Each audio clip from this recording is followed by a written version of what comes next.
L'autre jour, j'ai acheté du poisson au supermarché, mais je n'en revenais pas. Le prix a doublé. J'ai cru que la caissière s'était trompée. Cela devient difficile de manger équilibré à prix acceptable. Et tu sais pourquoi?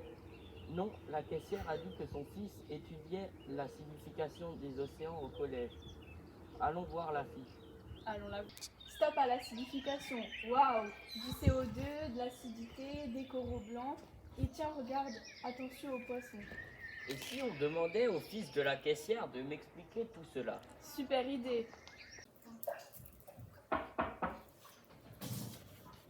Bonjour. Bonjour. Bonjour.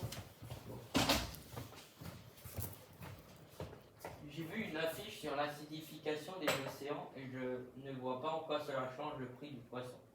Tout d'abord, je vais vous expliquer ce que c'est le pH, ce que ça signifie. Cela signifie potentiel hydrogène. Le pH permet de caractériser si une solution est acide, neutre ou basique.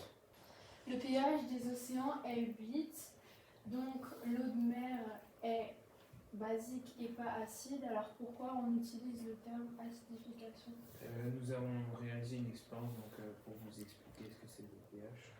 Et nous avons aussi réalisé une enquête pour vous aider. Bonjour. Est-ce que vous savez ce que c'est que l'acidification des océans? Pas du tout. Et est-ce que vous pensez que ça a une influence sur le prix du poisson? Je pense que ça doit avoir une influence. Si c'est au niveau de la pollution ou autre, ça doit avoir une influence. Merci. De rien. L'être humain expire du dioxyde de carbone de formule chimique CO2.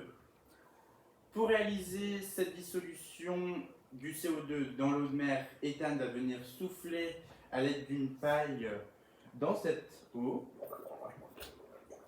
On peut observer que le pH diminue de plus en plus.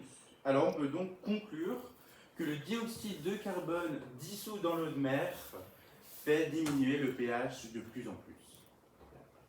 Quels impacts sur le monde marin alors? Le monde aquatique, faune et flore était très coloré et très fourni. Le pH des océans était de 8,3. Mais à partir de la révolution industrielle vers 1880, les émissions de CO2 ont augmenté. Aujourd'hui, le pH des océans est en moyenne de 8.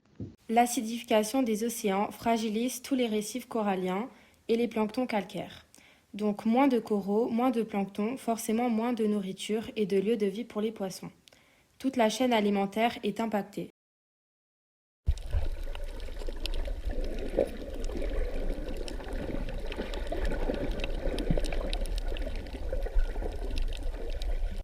Je comprends mieux maintenant. Il y a moins de poissons, donc c'est plus cher.